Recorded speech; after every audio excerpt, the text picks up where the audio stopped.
Here's another dozen or so comics coming out this week in the genre of horror. Remember, this isn't a set of reviews, just a list of what you'll find when you head to the comic shops this week in horror comics. June 21st, 2023.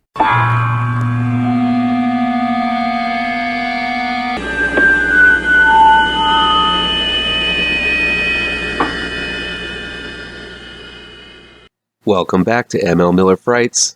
I'm ML Miller. Before we begin, please do me a favor and punch that like button down below. Share this video with all of your social media addicted pals. Click subscribe to this channel and ring that bell for notifications. Let's check out This Week in Comics Horror, June 21st, 2023. This week in ass, titties, ass and titties, ass, titties, titties, ass and titties. We have 3 titles full of rich, creamy cheesecake. First, one of the original bad girls in comics, Razor, returns in Razor's Edge from Dave Kopecki. While the cover isn't too booberific, the interiors promise some good old-fashioned nudity from the original creators of the Razor universe. Myths and Legends Quarterly, DAGON #1, shows how the entirety of the Zenescope universe has gone gaga for H.P. Lovecraft. This issue focuses on the famous Lovecraft story Dagon, and wait a minute, where are the ass and titties? Okay, let's check out cover B. There we go.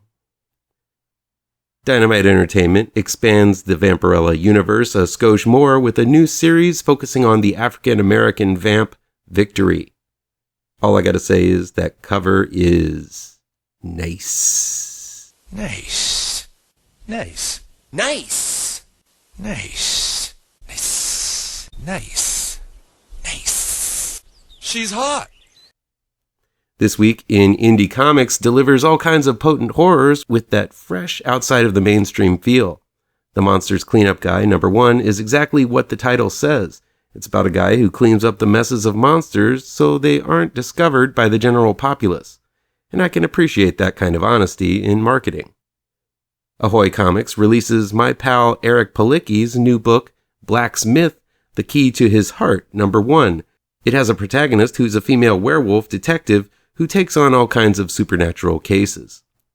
Let's swing over to Camp Pickens from Archie Comics for some good old school summer camp slasher horror, Archie style, from horror writer Tim Seeley and artist Mike Norton, both residents from my hometown of Chicago, and both very strong horror creators.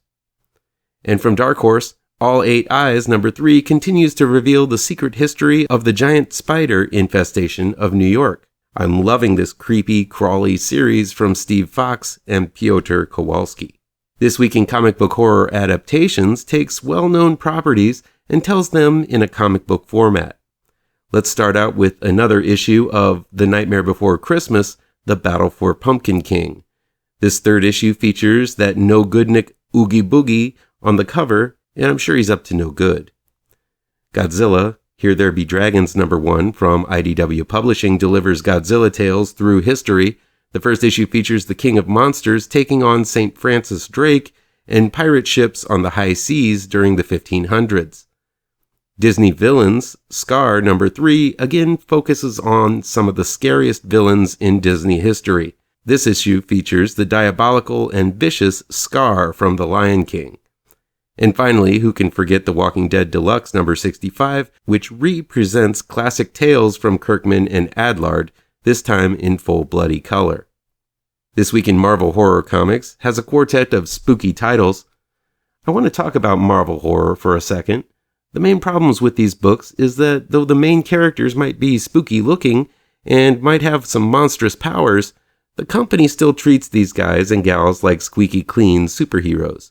I understand that these are mainstream books and are unable to get down and dirty like some of the other indie books out there, but man, I don't know if I've ever been scared, really, of anything Marvel has published. And I don't mean some of the more recent editorial decisions that might have been frightful to those who have followed Marvel for any amount of time. I mean scared as in having a book affect me in a primal and terrifying way. Though Hellcat was married to the son of Satan, Christopher Cantwell finally dives into Patsy Walker's demonic past in the 4th issue of this series. Over in Danny Ketch, Ghost Rider, Howard Mackie is trying his best to bring back the coolness of the second Ghost Rider, Danny Ketch, whose run for the 90s many feel is a classic. This issue features a villain called the Broker who amps up the powers of Ketch's enemies, of course, for the price of their souls.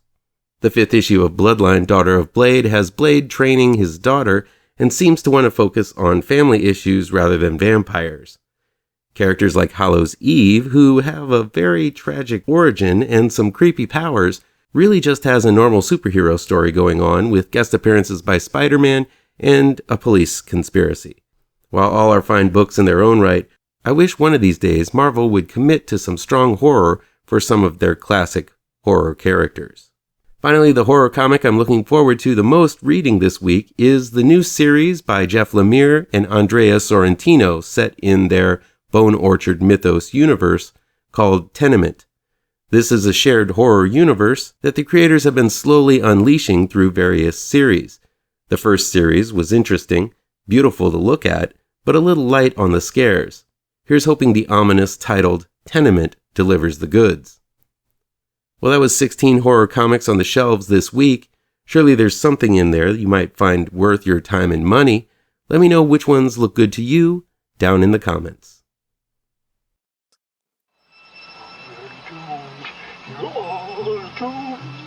You're doomed